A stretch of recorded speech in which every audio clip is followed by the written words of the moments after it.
Okay, good morning to all of you. And we are starting a new session on organizing.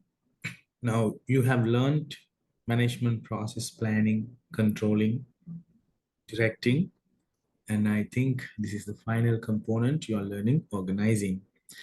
So, um, directing component was actually completed by my colleague,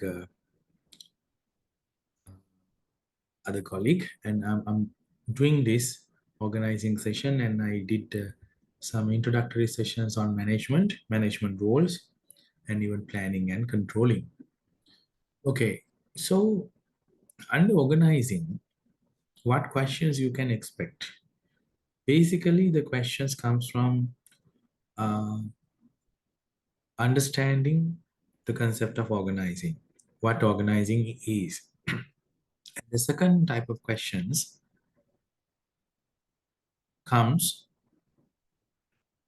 to explain organizing process. It's about how part. And then talking about importance. Other than that, organizing is a very good area to generate questions targeting some concepts. There are a lot of concepts that we learn under organizing, right? So those are the areas that you have to focus on in learning the management process organizing. Now, what is organizing? Now, organizing is basically arranging and structuring work to accomplish organizational goals. So, you do planning, and based on the planning, you have to direct people and other resources towards the achieving the intended outcomes. There, you have to control things to see whether everything happens as intended. And organizing is a very good important aspects there, where all activities, resources, people, and efforts are coordinated together and create a kind of arrangement to make happens everything, right?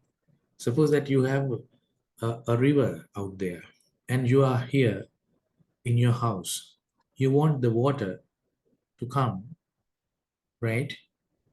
Um, and to take it into your water tank and make it arrange to drink through your taps inside. How do you do that? So water is there. So you do a planning and then you do some arrangements. You build some platforms, lay some uh, lanes, water lanes, cables, and then finally make sure taps and other lines are connected correctly, and the water is really you make it. So you make sure that water comes onto your taps line, and also you can drink by opening the taps and connecting it to your water lines. So taking water from the river to your kitchen through the lines of arrangements and cables is a kind of arrangements and structuring, organizing. This is what you do even in organizing also. Within organizations, what you're trying to do is you have to make sure that resources are efficiently and effectively utilized to achieve the given purpose by arranging, rearranging, and structuring your resources, efforts, and all other mechanisms. That is what we do and organizing. So organizing is about a process of arranging and structuring work. When you say work, you have work processes, flows, resources, mechanisms, everything, right? In order to accomplish the intended goals. Okay. Now, why do you do organizing? So when you ask the question why, it's basically about importance, uses and priorities. Because organizing device work to be done into specific jobs and departments. Now, you see in organizations you have departments, teams, designations, tasks, and other project. So this is the result of organizing. So without organizing, you can't see the jobs and departments. So the purpose of organizing is to create that sort of overall process to divide it into sections that are manageable. And second, assign tasks and responsibilities associated with individual jobs. Now you have to decide the overall organization process, what it is, and divide it into sections, departments, and different jobs. And assign these job responsibilities to individuals.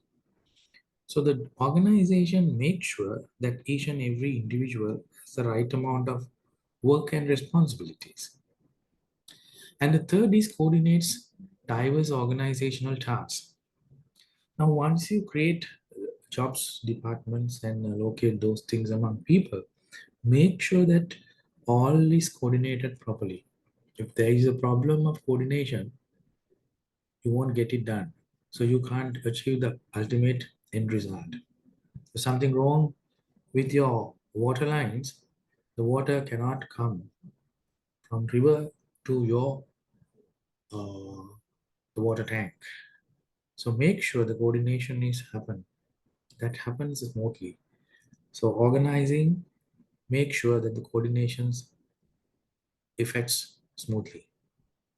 And the fourth is clusters jobs into units. As I earlier mentioned, you integrate similar job tasks together and create teams, units, departments. Fifth, the purpose of organizing is establishes relationships among individuals, groups, and departments. Now, as you delegate responsibilities and coordinate among work and tasks, is very much important to show how the responsibilities and also relationships flows from one person to another. This links has to be established that is done through organizing. And the other purpose is the sixth purpose, establish formal lines of authority. People need to do jobs. To do the jobs, people should be given responsibilities. But to fulfill responsibilities and do the task, there should be a power for people, authority. So allocating the line of authority to different jobs and also people is again the result of organizing. Final one, allocates and deploys organizational resources. As I earlier mentioned, not only the job, not only the task, not only the responsibilities, relationship, and authority, even there should be a mechanism of what resources to flow, how to where. So the flow of resource deployment should be justified. That is done by organizing.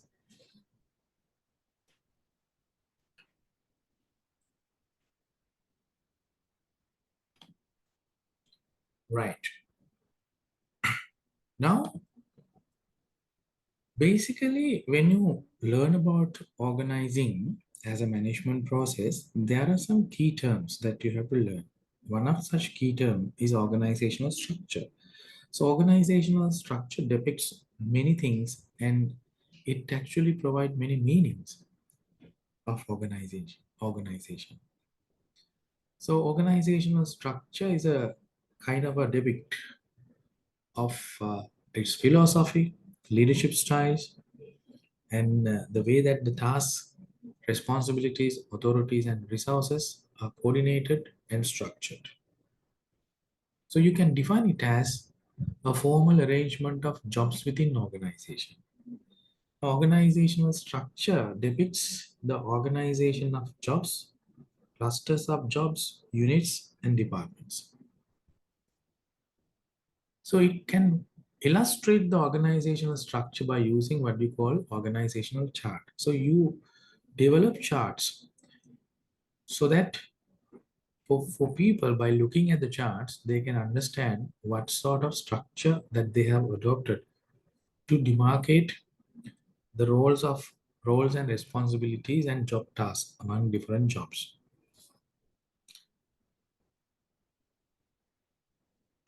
So this is actually the organizing and developing organization structure is a result of what we call organizational design. So you have to first have a kind of a architecture, what sort of organization you have to develop.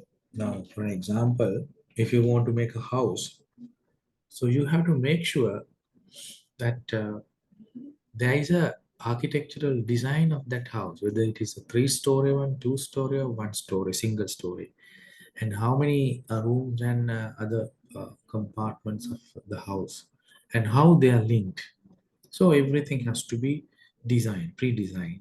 Likewise, organizational design guarantees how and what to be uh, structured under a particular organizational design and structure.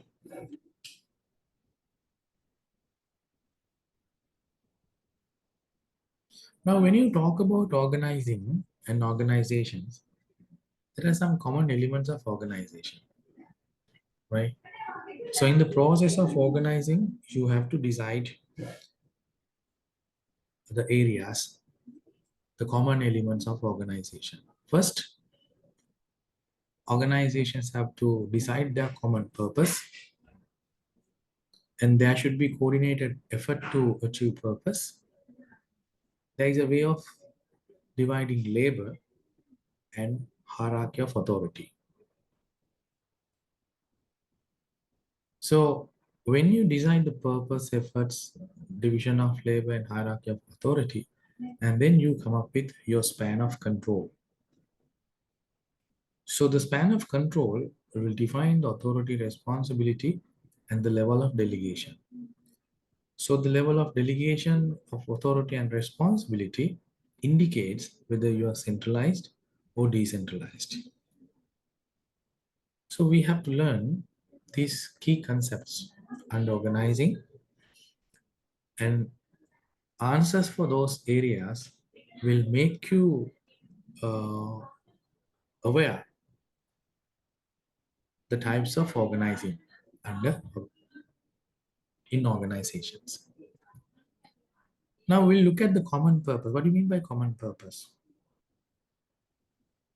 The common purpose actually unify all members. That means that provides subordinate goals for everyone to think in one way or think in a way that everyone's action is uh, taken or demonstrated or energized towards a common achievement and purpose. And actually, all people who engage in organization, maybe in terms of managers, employees, and others who work in organization, will realize for what they actually work for and what is the rationale for the existence of this organization. So that is the main purpose of designing the common purpose of organizations. Now, any organization without a purpose, right, you can see it becomes disorganized and get vanished. Now you see, good example is Argalaya. There was a big purpose for people to get together, right, and then collect at the goal phase and stay there for months. They had a purpose and they achieved the purpose. After that, what happened? The purpose was gone, and there were different parties who were trying to create some many other purposes. So there they started some sort of calamities, and the governors and the rulers could get the control of those people, and that was sabotage, right? Because there was a common purpose earlier. Later on, the purpose there was a disbursement of purpose, so there was no common purpose. So after that, there was no existence of collection of people, right? Even for organization also, until they have a common purpose, they can exist. If they lose their purpose, if they don't know to where they put their efforts and resources, for what purpose, and then there may be a lot of wastes, inefficiencies, ineffectiveness, and that creates making losses, challenging your own survival. That's why that each and everyone in organization should have an understanding about the common purpose.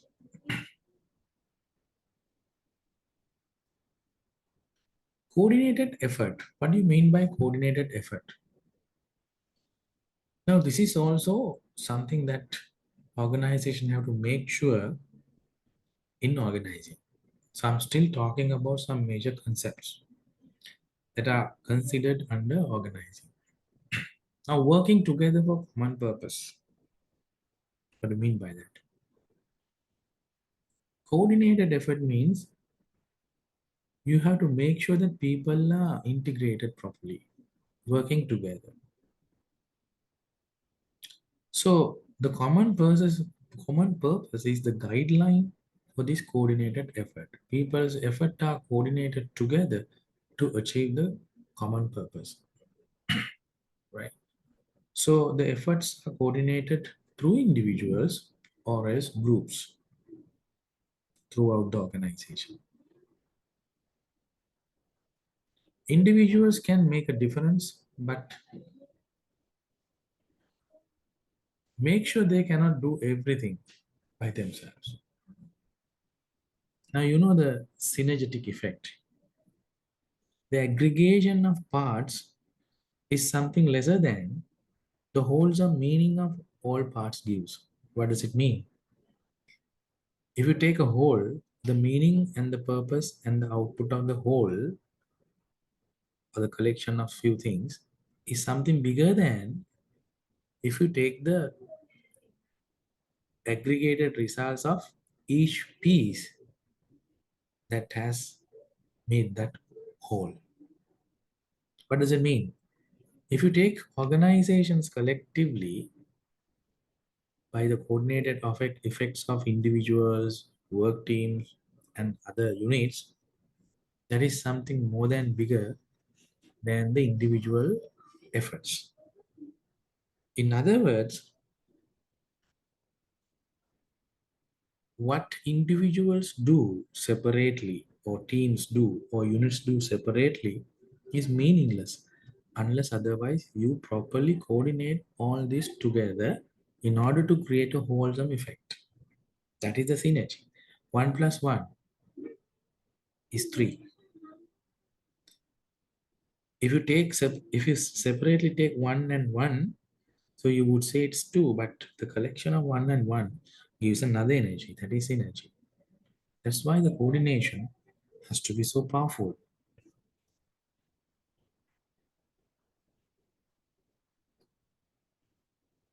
And the other concept is division of labor, that is also coming under organizing. What do you mean by division of labor?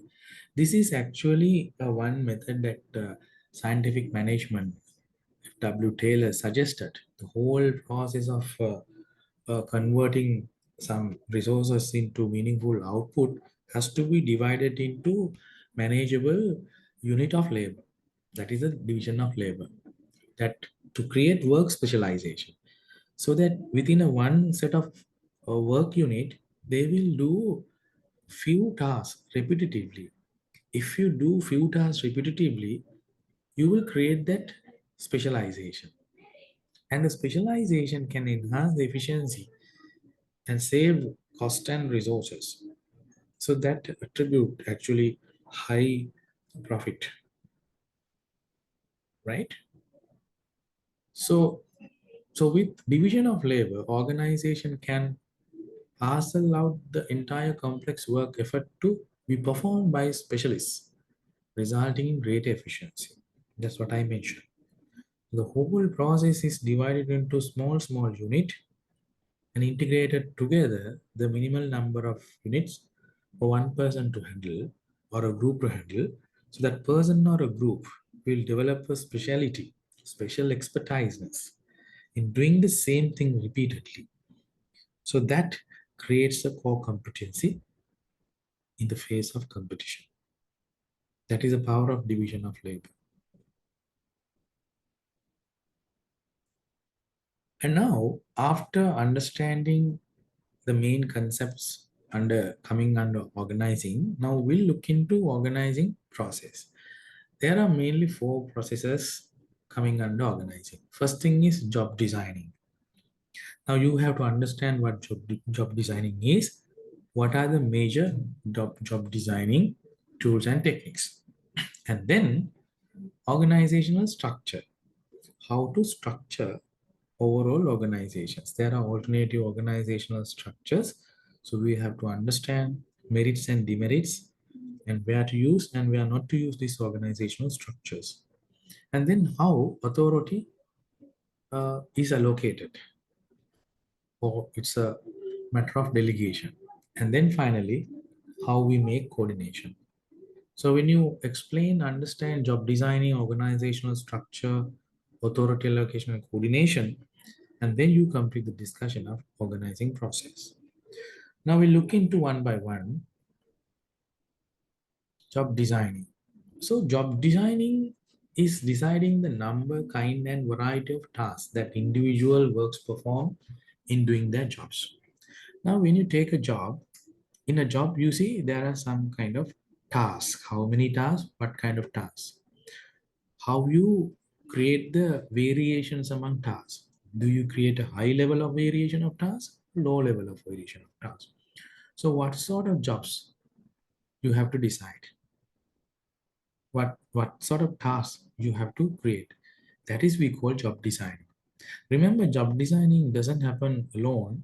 So then you decide the responsibility and also authority, right?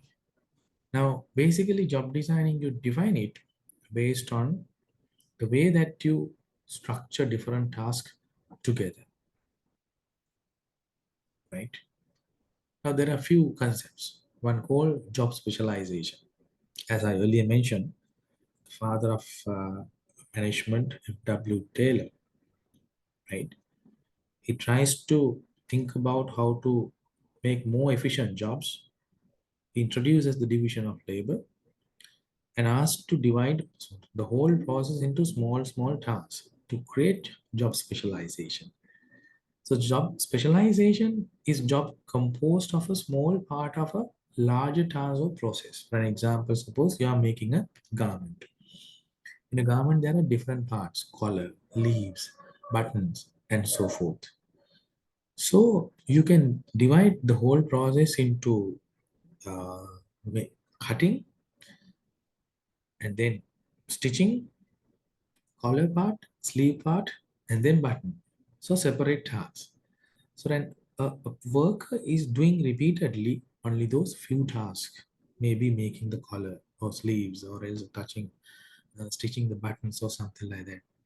So if he or she is doing the same thing repeatedly and his efficiency goes. So the job specialization is a one such method of, the main principle of job designing.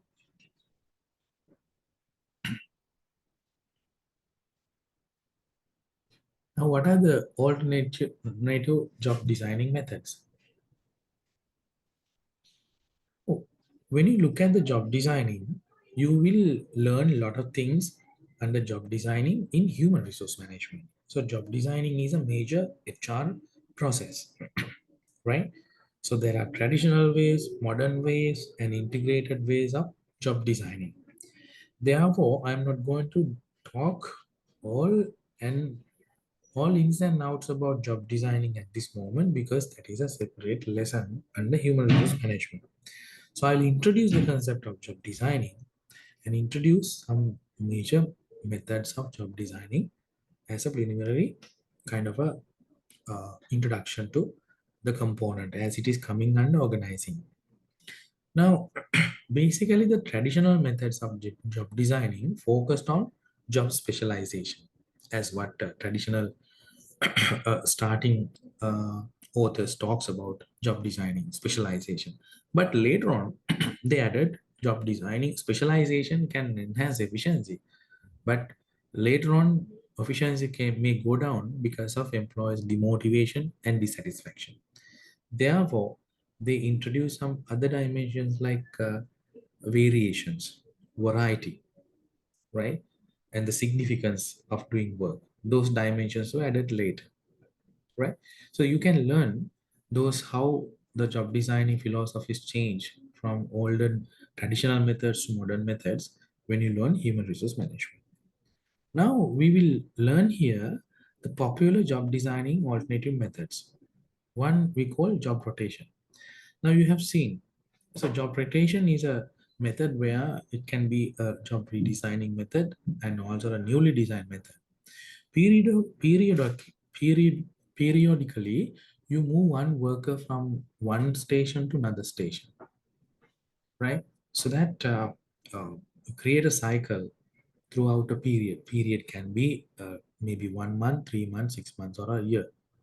Even you can decide the time period. Within that period, you allow the individual to rotate his tasks among few jobs, so that he will work station one for a particular time period and then move on to the station two, three, four, and the process goes like that.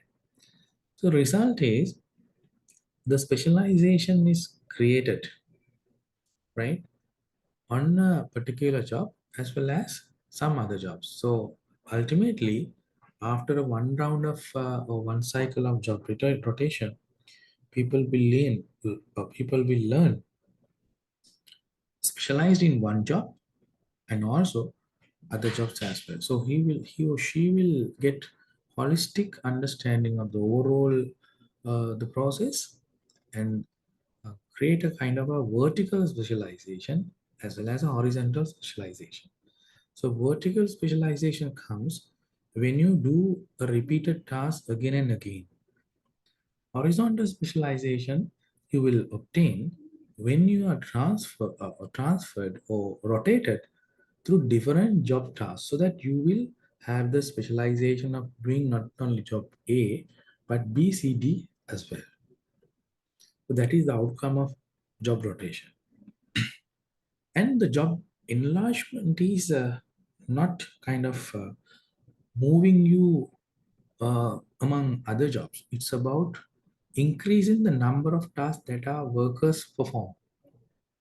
Suppose that uh, as a uh, suppose as a clerk or a executive, HR executive, you are currently doing payroll.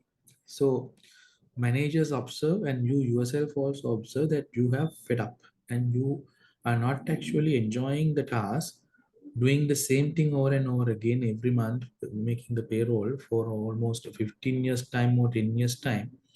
You have actually got bored. If it is the case, then the managers will think about giving you some more experience on the work. So you will be engaged during now there is a tough time of doing payroll in particular days of a month. No?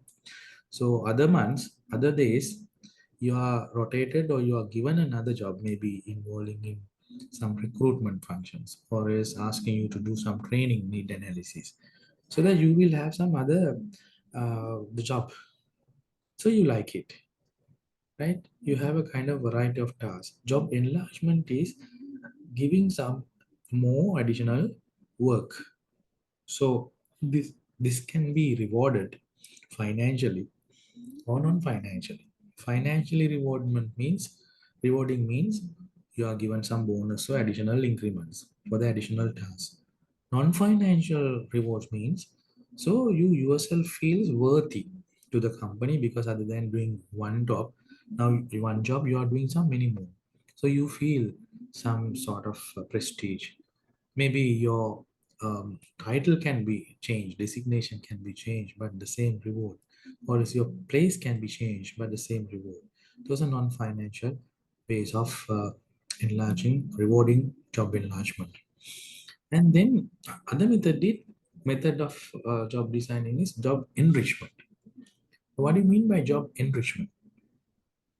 Now, job enrichment means you are increasing the amount of jobs vertically, not horizontally. Job enlargement we call horizontal loading. Horizontal loading means you add different other jobs together.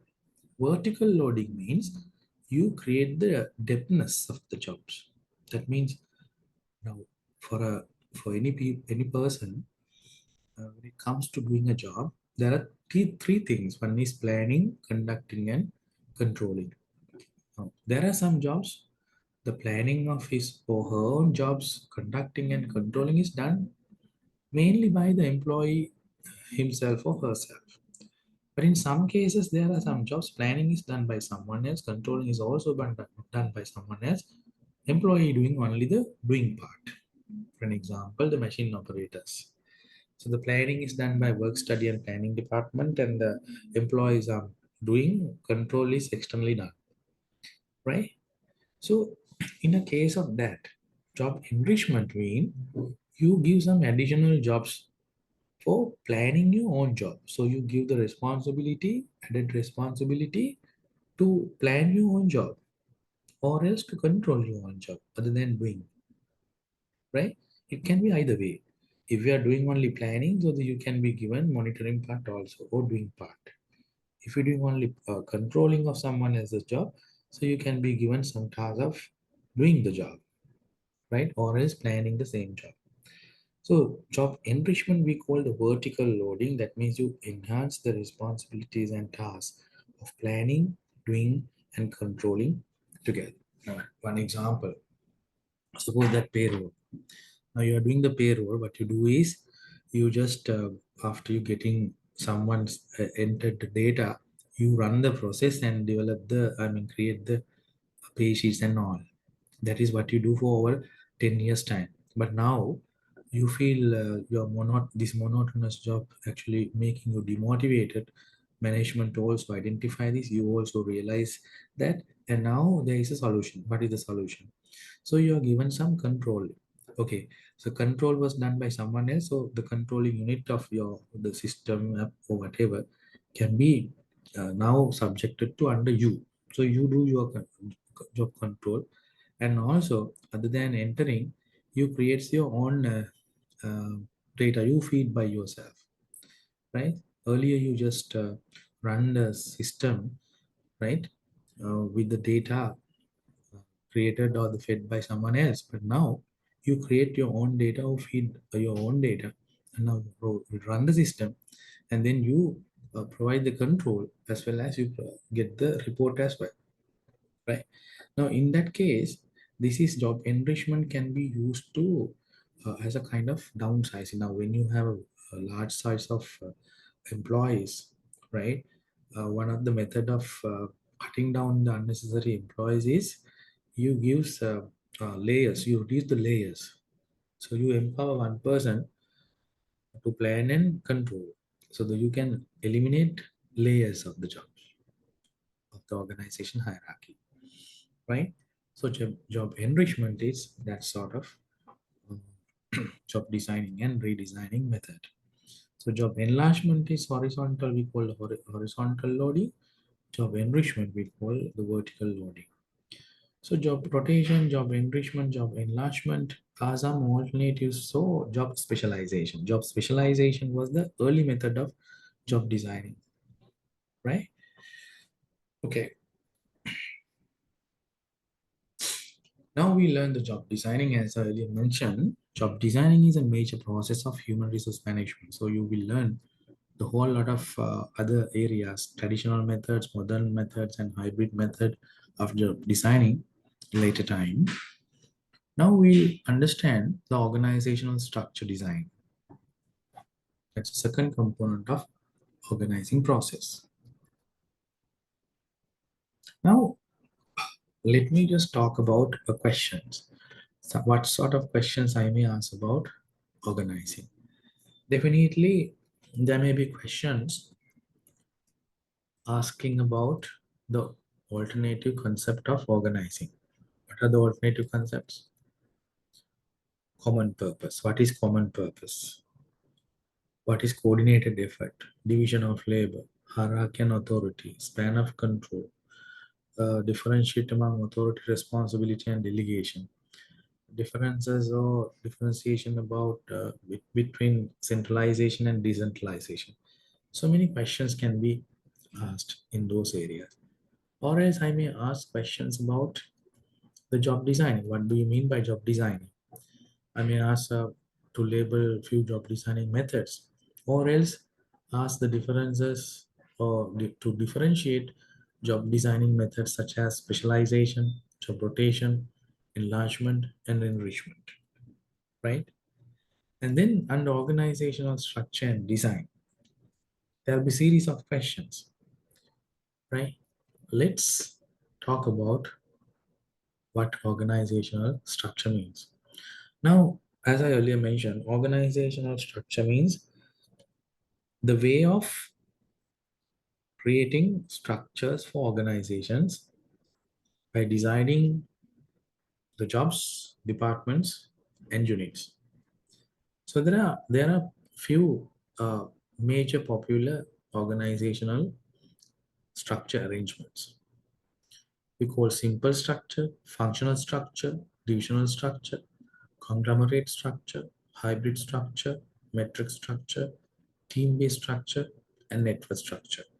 But today, there are some more other alternative various levels of job structuring, because now we have virtual organizations, virtual team, internet based team, social media based work team arrangements. So those are some new modern areas of job designing. So we can further elaborate those things, but these are the major processes that we learn, major structures that we learn.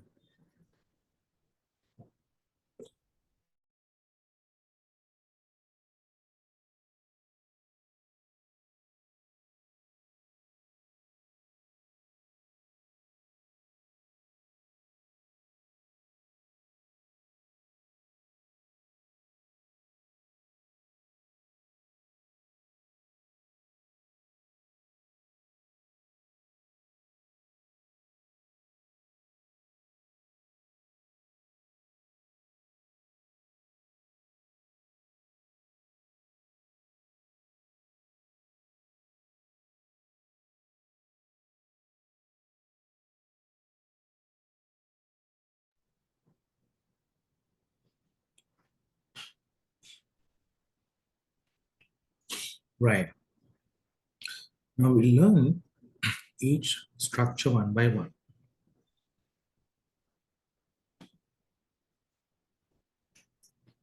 Now, simple structure. Now, simple structure is for small companies, small firm like entrepreneurship, small scale entrepreneurship, sole proprietorship, ship, that sort of. So, organizations with a simple structure has authority centralized in a single person, a flat hierarchy, few rules, and low work specialization. If you are running a small bookshop or a boutique or a small scale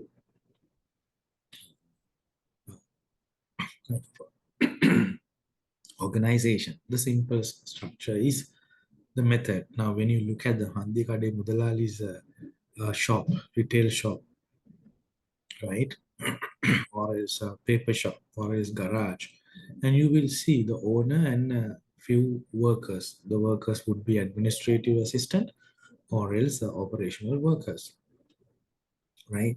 So the ample of opportunities we can see, you have seen everywhere.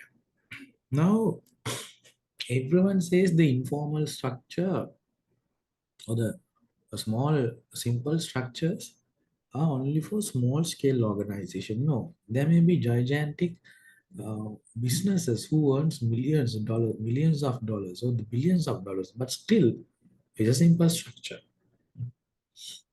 right? Now, your a lot of youth now involved in social media businesses and in the entertaining industry. So they're actually using a simple structure because the technology provide the platform. The simple means not small scale, all the time. It can be big scale, but only the criteria is you are not having a complicated structures. You yourself and few others are directly working under you. And the second, functional structures. Now, under the simple structures, all functions are done decided by you and your staff. But functional structure is important for organizations where you have different sort of sections, segments, functions. If you run production, marketing, logistics, HR, so you divide the departments, sections, unit accordingly the functions that are doing, and you appoint head of functions. So the head of functions are mainly responsible for tasks, objectives, taking responsibilities under their functions. So these all sectional heads report to you, right? So that is a functional structure. So this is what actually the Max Weber suggested, Henry Fayol suggested under the classical schools of economic thoughts to create effective organizations. What he Taylor said, the overall process has to be divided into small jobs so that workers can be more specialized. And the Fayol said, overall organizations' tasks have to be integrated together where it forms separate functions so that the functions can be effectively managed. The functional structure is the Fayol's output, and that is traditional. And there was a one time the functional structure smoothly worked, and later on,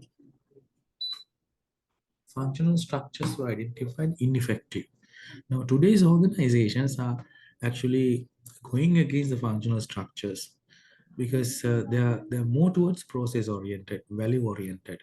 Nowadays, under the new restructuring processes, reengineering processes of organization, the functional structures are actually abundant. Those have been identified, obsoleted, right?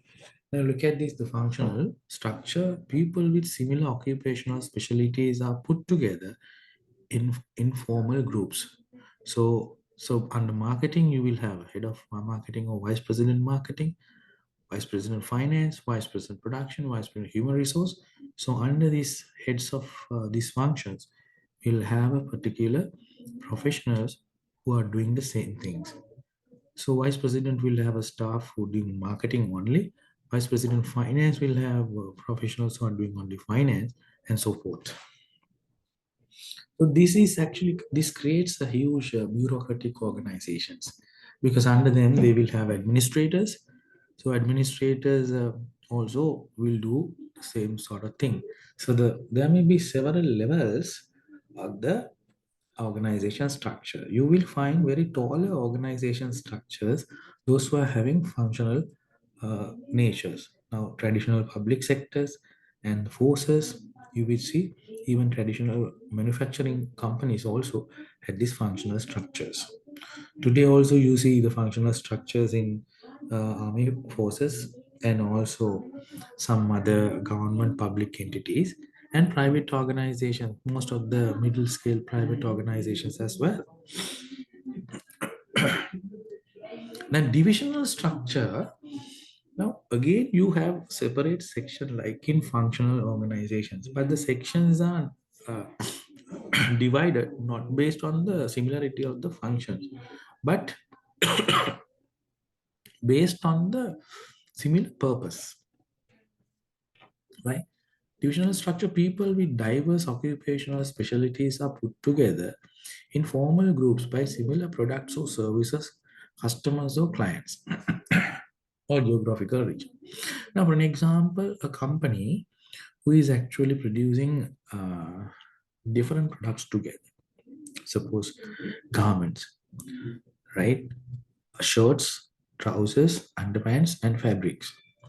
So, suppose that you have different these five lines of products. So you will have a structure for underpants, for shorts, trousers, and then frocks. So have created locations. I mean, different plants. So they may be located in the same place or else in a different locations. The purpose of dividing the task is not the functions, but the purpose, right? Those who are making trousers are in a one division. Those who are making shirts, those are in a one division. Those who are making fabrics, they are in a one division. So divisional structure goes with purpose.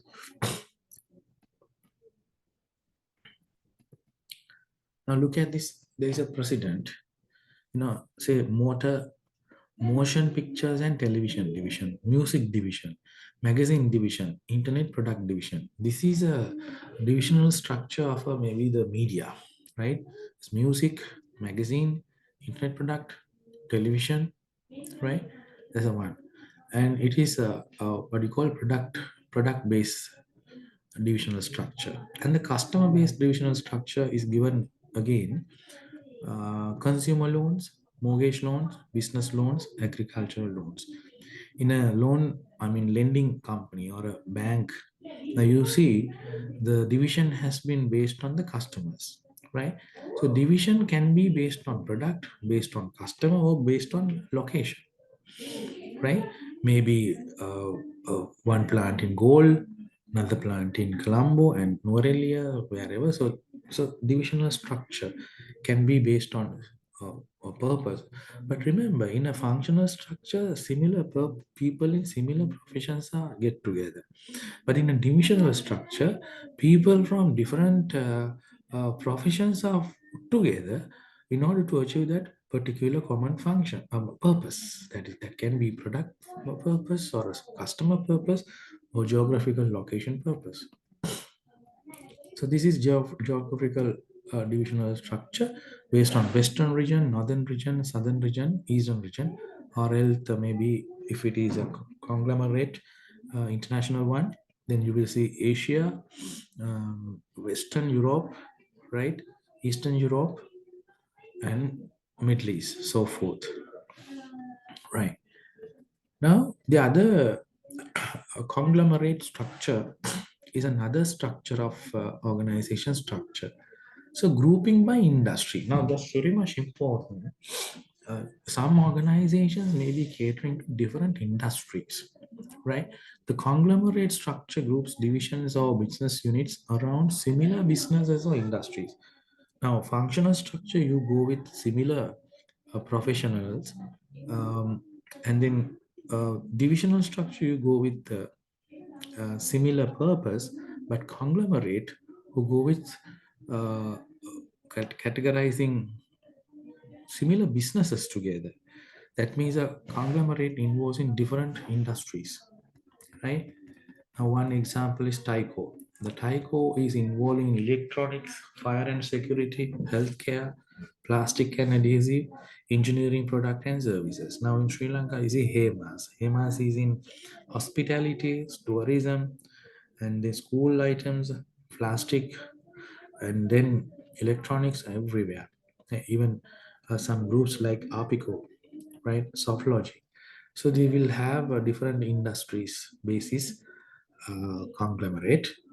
That is a conglomerate structuring approach. And the fifth one is hybrid structure. Now, the hybrid structure means they may be using different structures together, maybe informal plus functional, or divisional plus functional, or conglomerate plus divisional, something like that. Functional and divisional use within the same organization. In a hybrid structure, an organization uses functional and divisional structures in different parts of the same organization. Now look at this. Now you have uh, GM, CEO of General Motors.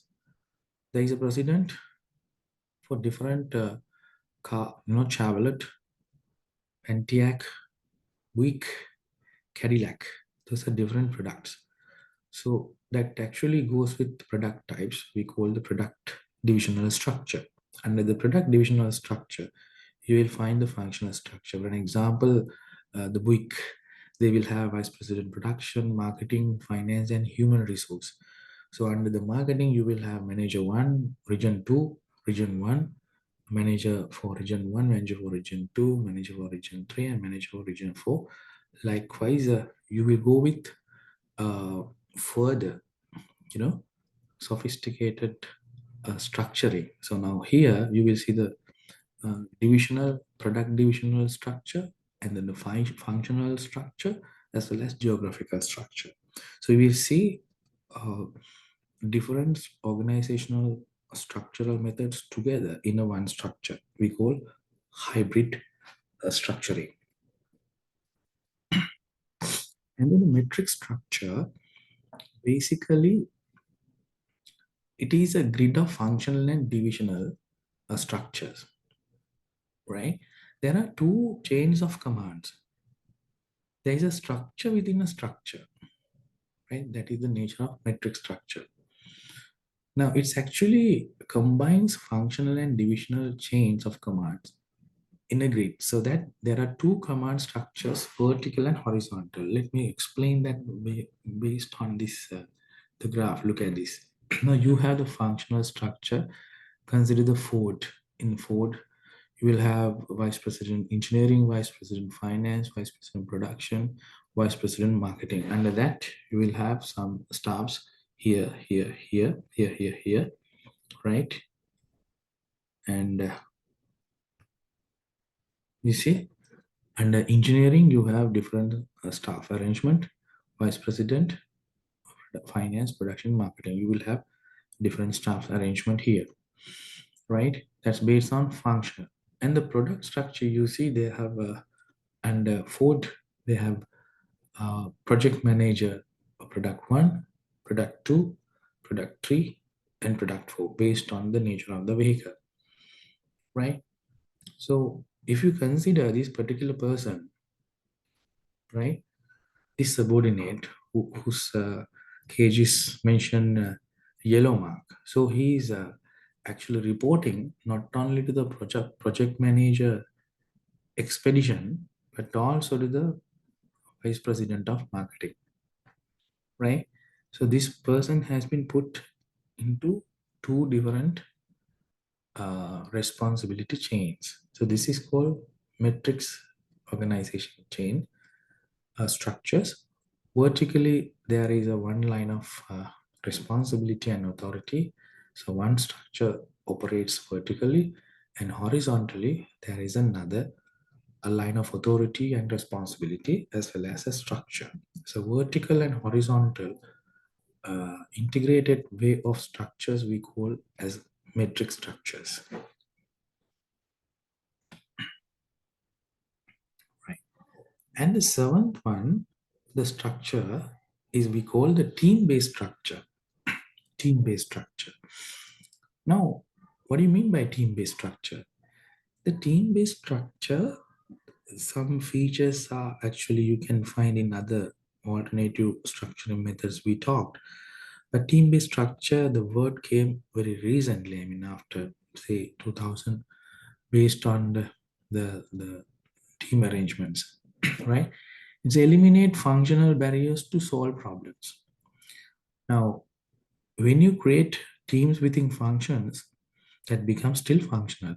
But if you create teams in cross-functional uh, uh, platforms, then you will have a team arranged structures. In a team based structure, the importance is there are no barriers. Now, when you look at the metric structure, now here, see metric structure. In a metric structure, you will have two line of responsibilities.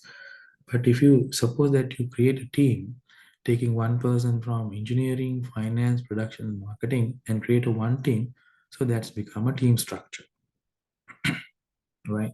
That's become a team structure. Now, in a team-based structure, teams or work groups either temporary or permanently used to improve horizontal relations and solve problems.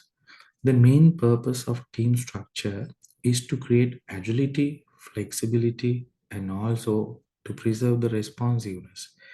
Because if the customer requirements changes, if the environment changes, you need to respond quickly. and adapt the environment at your earliest, because it's very much important. This actually team-based structure is purposely created to resolve problems and preserve agility, right? Now, when managers from different functional divisions are brought together in teams known as cross-functional teams, as I earlier mentioned, you can take professionals from different uh, functions in a functional team. So you create a team from different functions. We call it as a cross-functional team. Now I can remember when I was actually undertaking my first job assignment in MAs and Shadow Line, my HR manager was actually he undertook the position, and after that, after 3 months' time, he was again taken up by another project. He was appointed as the project coordinator to start another plant in Madagascar, right? So he himself and other few people from the Katunayaka plant, and also some from other SBUs in MAS, were taken together from production, merchandising, finance, and HR, and sent them to Madagascar to do a feasibility study of starting one plant there. Either they have started and operating it. So that is a kind of a is a cross-functional real team. So this is a team-based structure. You see, there are uh, different functions. So for manufacturing light trucks, you have taken people from research and development, design, engineering, and marketing, and manufacturing sedans. Again, you have taken people from design, research, and engineering. Another team for sport car, you have taken another set of people from different functions. So under them, you can see they have a functional team. Light trucks, see you have product team members. Sport cars also, you will have um, product team members. So there is no one way of creating what you call the structures. So once you understand, identify the basic concepts and the fundamentals of structuring and organizing, so you can be creative enough. Now, one such creative organizing structuring approach is the network structure, right? Now, the network structure connecting central core to outside firms by computer connections. Network structure mostly virtual, so you don't find it doesn't mean you don't have a physical arrangements. You may have physical arrangements entity or not, right? But people are connected to internet and network, and during a situation like pandemic, the network organization structures were very useful. So the network structures is the organization has a central core that is linked to outside independent firms by computer connections, which are used to operate as evolve a single organization. Now you see there are young generations, especially the Z generation. They really like to work, out of office where they live, right? We call gig economics. In gig economics, people don't want to be the loyal employees or to sign employment agreement. Mostly they are on contract basis, a shorter term, and doing multiple tasks in different jobs, right? And even they're not actually dedicated to work 8 hours. So to cater to this generational impact, I mean the differences, organizations have moved on to these network structures where people are asked to be where they are. Only the goals and tasks are given, so they can design their flexible mode of operations and working by delivering the output. So when they get into the network connection, all seems to work in a one process, one line under one organization.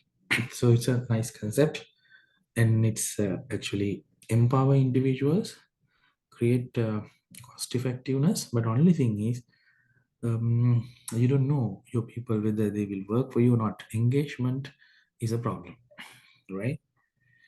Okay.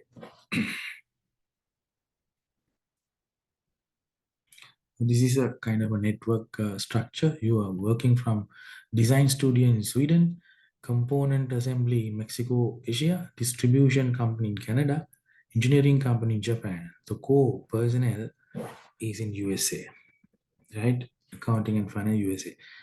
So it's a network virtual organizational setup. Right. Now we have talked about few concepts of organizing, and we have left two other components of authority allocation and coordination.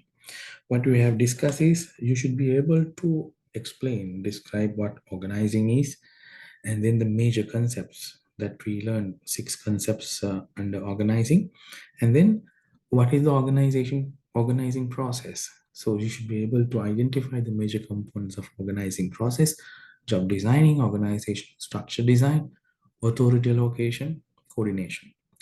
And then I mentioned the job designing is a major process of human resource management. So I'm not going to talk about all the ins and outs in job designing, but instead I introduce the concept and then introduce some major popular job designing methods like specialization, job rotation, job enrichment, and job enlargement.